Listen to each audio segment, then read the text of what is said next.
Is MJ Akbar's continuance as Junior Minister for External Affairs now completely untenable? This is a government that talks about Beti Bachao, Beti Padhao, it talks about the Ujjwala scheme, it talks about empowering women, and all we've heard over the past 72 hours is stunned, deafening silence. Not one word from any BJP minister, senior leader against MJ Akbar, asking him to step down. Joining us on this special showdown, I want to introduce Vaibhav Aggarwal, leader of the BJP. Sabah Naqvi is a senior journalist. She's written a very scathing post on MJ Akbar and how he acted with colleagues in the organization. Karuna Nandi is an advocate of the Supreme Court. Shivam Vij, analyst, journalist, author, joins me in the studio. Sandhya Menon joins us from Bengaluru. I want to go across first and foremost to Vaibhav Aggarwal. Why is the BJP, which talks so passionately about Beti Bachao, Beti Padhao, the Ujjwala scheme, women empowerment, not coming out and asking MJ Akbar to step down? Why is it that all we are hearing from you is deafening silence?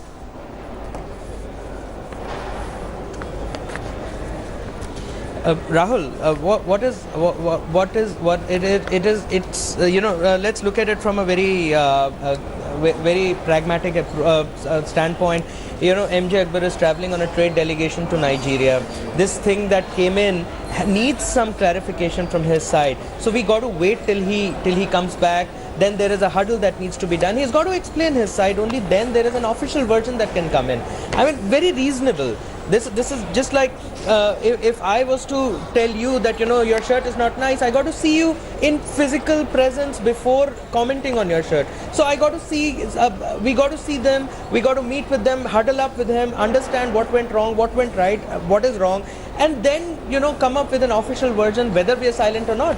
And I'm apologetic that yes, it has come out at a time when he's traveling, and the optics probably look bad and disheartening, and see that we are silent on it, but we ain't silent on it. We're just waiting for him to come back. Shivam, does this sound like an acceptable explanation? Rahul, the minister's out with a trade delegation, allow him to come back. Let's hear what he has to say. In the WhatsApp is the government of India cannot communicate with its Minister of State for External Affairs in Nigeria. I mean, that is the most sort of bullshit excuse ever. Okay. Point is, you don't have to... Just mind the language. Let's keep the grammar. Let's leave the expletives out. But I don't buy the excuse because, even if you don't sack him, even if you say let him come back, protocol demands we don't sack him right now, say something. There are very grave charges by 9 journalists so far, including Sabah, about his behavior as an editor. You claim to be a pro-women government. So say something. Say, Karuna Nandi, is this at all an acceptable explanation that Mantriji is on an international delegation, he's representing India, he's carrying India's pride with him, allow him to come back, let's listen to what he has to say in his defense and then we'll talk. Karuna Nandi.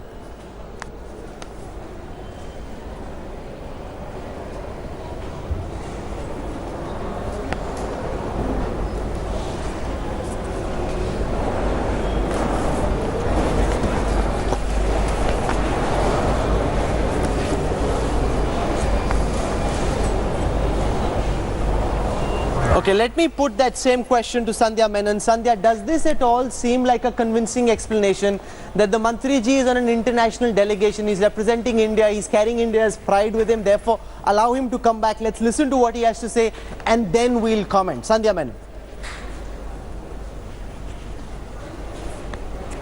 If you want to delay the process and if you want to delay reaction, yeah, that's a perfectly valid excuse. But if you want to be answerable to your country and to the people who are, to all of us who have screwed up the courage to speak, I'm sorry, it's not a valid excuse at all. It shouldn't even be a question. There should be a statement.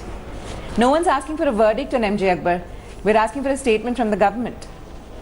Vaibhav Aggarwal, this is the era of WhatsApp, Twitter, instant communication. We're in the digital age. For you to say we haven't been able to hear from him, he's outside the country. It's not like he's on a ship and there's no way of communicating with him and you need to wait till his ship lands in Mumbai. That's a bizarre explanation and I'm shocked that you make it. If the government wants to be taken seriously, if it wants its claims on Beti Bachao, Beti Padhao to be taken seriously, by now they should have come up front and made a statement. In fact, senior ministers like his boss in the External Affairs Minister Sushma Swaraj, despite being a woman, walking away from our cameras and our reporters instead of answering questions. You say anybody would, Rahul. First of all, I'd like to I'd like you to disassociate the two things and look at them separately. One, the government is not responsible for individual actions committed. So, for example, if tomorrow I was to commit a crime, my party will not be blamed. My party will not be in a dock for it. I have to, as an individual, take responsibility. Point number one. Point number two, he is a sitting minister. There may be a protocol.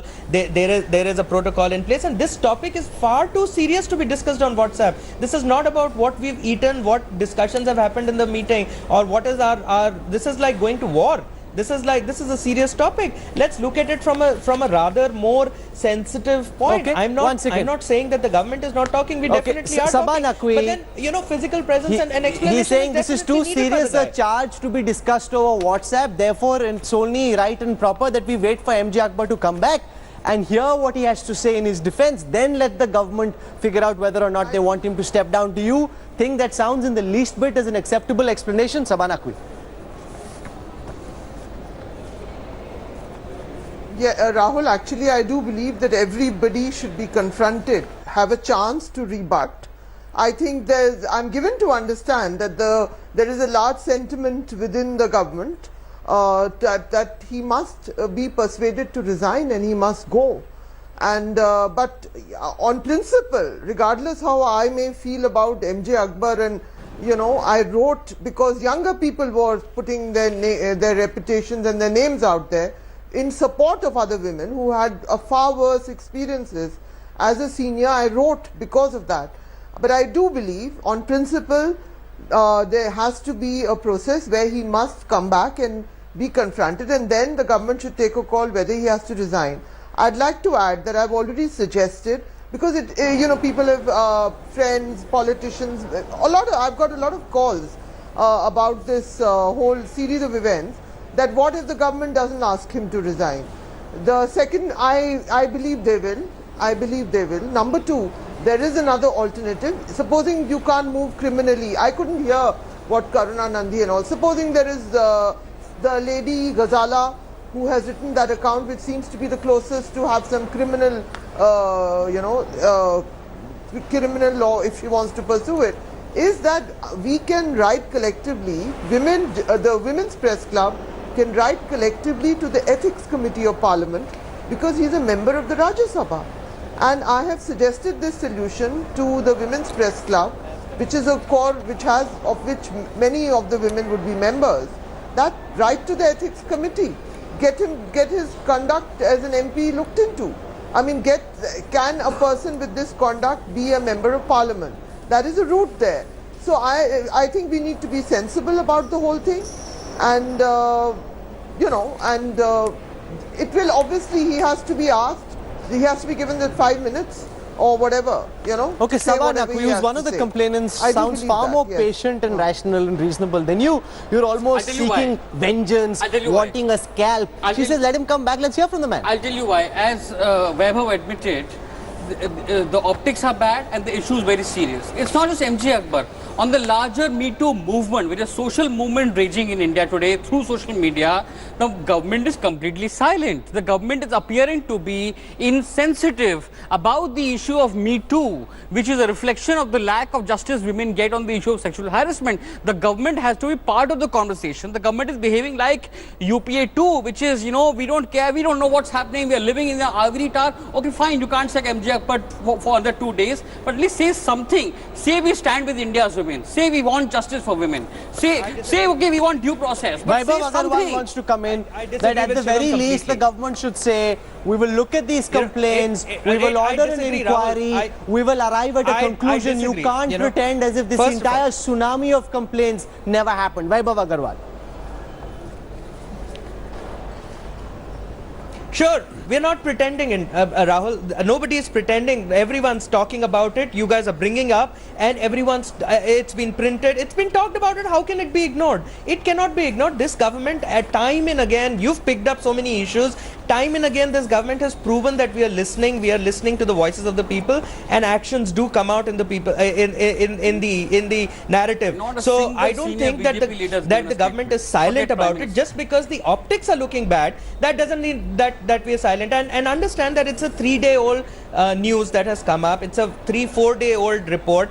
Give us, the government, at least a chance to come back and take a stock of the situation. You just can't, you can't say that, okay, I've said it today, it's going to happen tomorrow. Okay. We will come to that day one day. The BJP we sounds will bring as if that level those of supporting Me Too want mob justice, they want a scalp. It takes time. The BJP spokesperson saying, be reasonable, let the man come back. It's only been 3 days. Do you find this hard to accept at the time of WhatsApp, and especially given how fast the government's response time is otherwise? When they want to be quick, they reply in a flash as fast as lightning. 5 minutes. And when it doesn't suit them, oh, it's only been 3 days. Sandhya Menon.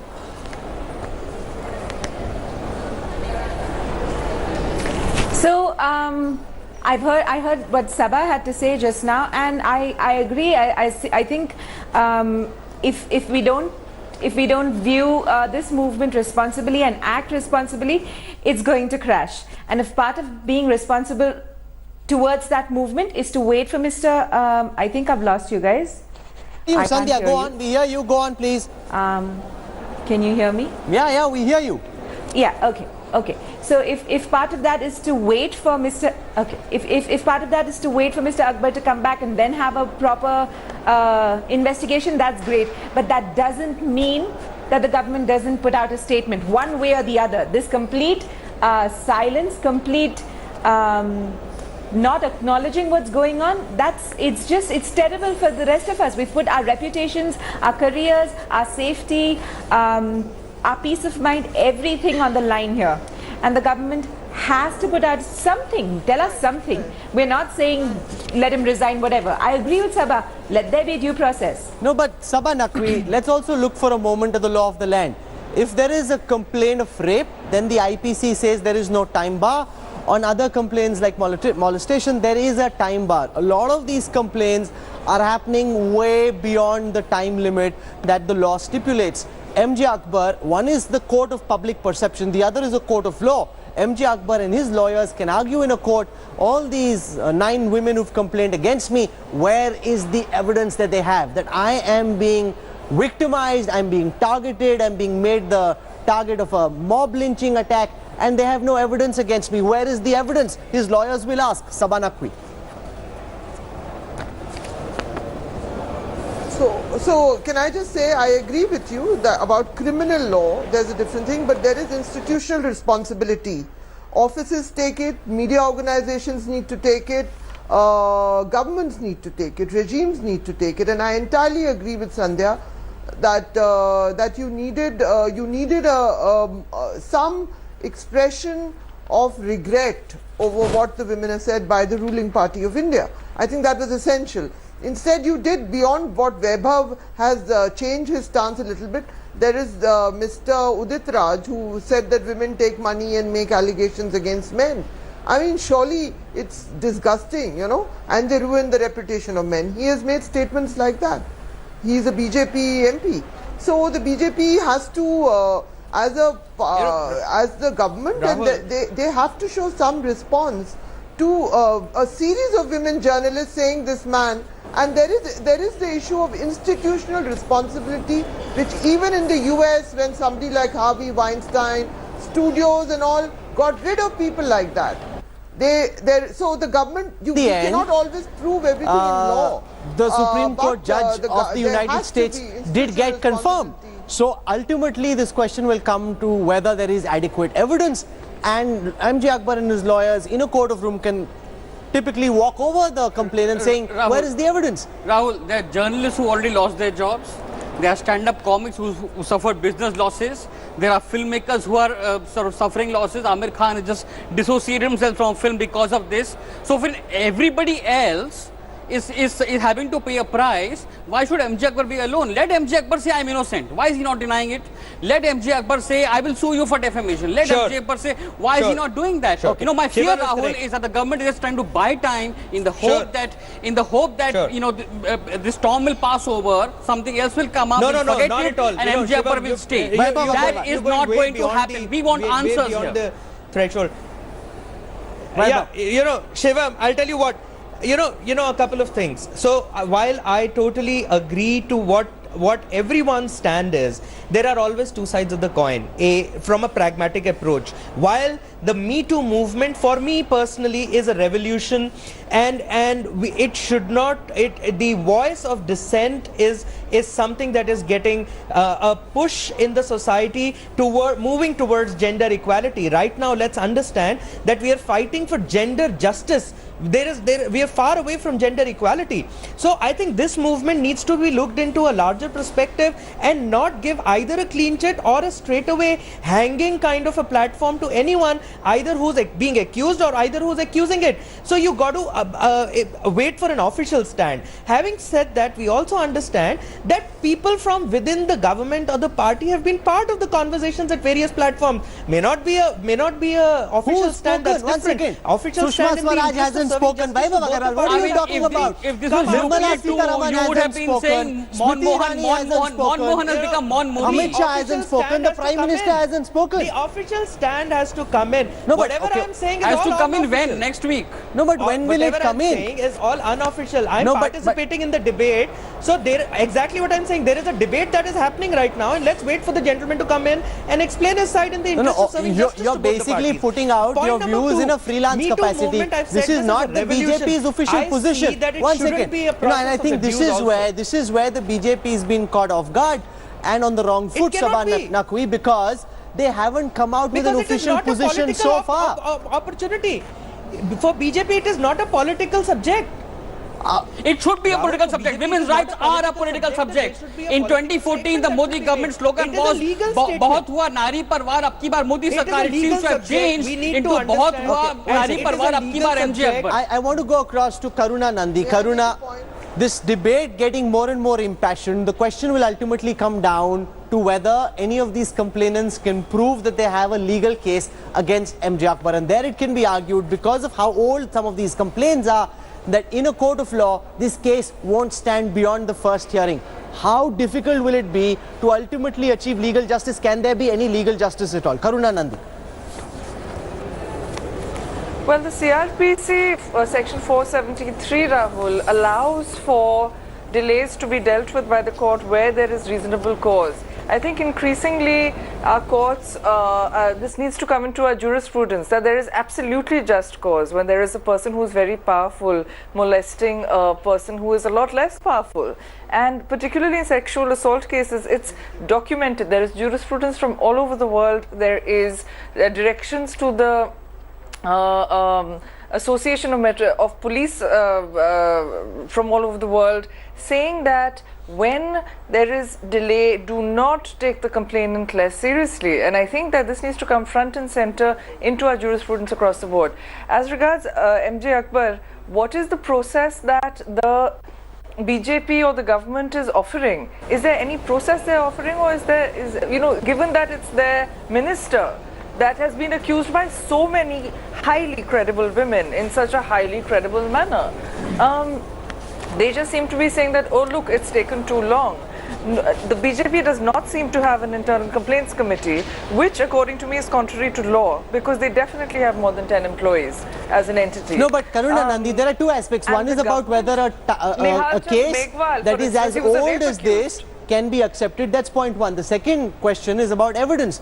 How will any of these complainants prove in a court of law that they have actual evidence that can pin MJ Akbar down and find him guilty of the charges that have been leveled against him? Where is the evidence? His lawyers will ask. Karuna. Now, there are a couple of issues. Let's go to the evidence first. In terms of the evidence, you have women with pretty robust testimony. And if the testimony is robust enough and it stands up to rigorous cross-examination by the other side, by MJ Akbar's lawyers and by MJ Akbar, if it also withstands scrutiny from the judge. And here it appears to me that it's corroborated to in sort of important particulars by others as well. And there are so many women who have come forward. It seems to me that it might well be possible to even get a criminal conviction should some of these women go to court. However, the point I was making earlier, that where is the process? It's the only process that the government is offering, the criminal law. Why is there no employment mechanism? Why is it that people who are in companies have to face ICCs? Why is it that the government, which is far more powerful and has control over far more women citizens' lives, does not have to face an ICC? Okay. So, for example, Vaibhav Aggarwal, does the BJP have an internal complaints committee? Can you tell me who is the chairperson of the committee? Who are the members? Is there awareness about it? Of course. I think yes, BJP has 10 crore plus members, and we are the largest political party, so we adhere to, and all political parties has an internal complaints committee. Also, who heads your internal complaints committee? Does not pertain to the political outfit Who heads your internal complaints committee? You have to understand legally, it is an internal matter to the party. I will not be able to comment on that, but there is something that is available in the party for addressing party grievances. You understand, this is not a party matter. No, it's not like a hidden secret. It has to be dealt with from only grievances perspective. So Karuna Nandi, he says it's an internal matter. He doesn't need to tell us who is chairman of the complaints committee is. One second, Karuna Nandi wants to come in on this. Well, may I enlighten him? Firstly, I suspect he has no idea whether the internal complaints committee exists and who the heads are. He's googling it right now. He's googling it. Let me just put that out here. Secondly, don't get personal, Karuna. You have a habit of patronizing me. Don't patronize me. Secondly, no, I'm not. Just I'm just making a point. If you can tell us who the members are, please do. So don't get secondly, personal, may I just enlighten all of us that it's not a matter that is personal, that is an internal matter that is personal to the party. The reason being this, which is that if during the course of their employment, the members of the BJP are, molest someone or sexually harass someone, which happens all the time. We just have to have the mechanisms within our organizations to make sure there is justice when such an incident happens. But why is it about BJP? Why is it so political? I don't understand. Why should it not be political? If there is a big movement on in the media, in the film world, why are you getting so touchy, Vaibhav Aggarwal?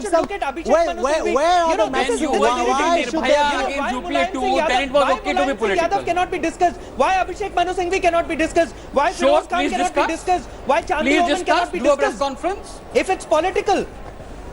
Please, your party should do a press conference and discuss issues regarding every political party. It's BJP. You know why it's BJP? Because BJP does not offer favors to anyone.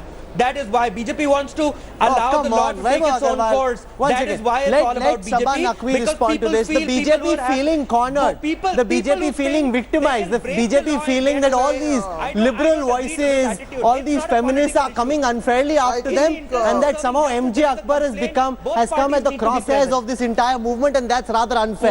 Let Sabha Naqvi respond to you. Gajanan Prajapati, what Let Sabha Naqvi respond. Vaibhav, easy so there. Can I reply? Vaibhav's fader goes down. Sabha Naqvi. Once Vaibhav finishes, Vaibhav, first of all, none of the women, I think BJP is a factor. It's about MJ's innings as a journalist. All these accounts are coming out. And I think you are getting a persecution complex if you bring that into a political thing. Okay? Let's be clear about that. It's about the gender thing, what this man did, regardless of his community, caste, what he does today as a boss. Number one. Number one is that. Number two, I believe, as someone who's covered the BJP for years, that what has happened right now is that Sushma Swaraj and all cannot decide right now till the Prime Minister takes a call on this, which is why the usually talkative BJP, the old BJP, there would have been views expressed. People are saying it in private, that he must go and he should go. And the decision, that's why they're a bit paralyzed. Till the Prime Minister or the party president confer and decide, there will be nothing that any of them can actually say what they will do. So none of them, nobody would know what is MJ's equation with each one of them. Okay, You know, I'm how gonna- is MJ going to present his case to them? That is what is happening. You know, if this had been just the odd that is what is account, happening in the BJP. So they're you could have said, paralyzed. okay, let there be due process, let MJ Akbar be heard. But there has been a surfeit of complaints against him. More and more voices coming out with every single passing day. Make no mistake, MJ Akbar's continuance as Minister of State for External Affairs is simply untenable. The sooner he goes, the better. The longer he stays, the more embarrassing this is for the BJP government. A government cannot talk about Beti Bachao, Beti Padhao and allow an alleged sexual predator to stay on as minister. The two simply do not square. And the silence is not the best way to deal with it. By now, the BJP, which ordinarily is so good with trying to ensure that they're on top of the headline, ensure that they're getting their word out, this silence is deafening. And that goes out to the Prime Minister and to the BJP President, because they're the ones who need to take the call. Everybody else is just tying himself up in knots like Vaibhav did on this broadcast. Vaibhav, Aggarwal, Sabha Naqvi, Karuna Nandi, Sandhya Menon and Shivam Vij for joining us on India Today. Thank you very much. Thanks for watching the video. For more such news and updates, please like, share and subscribe to India Today. Also check out our other great videos from our channel. We know you will love to.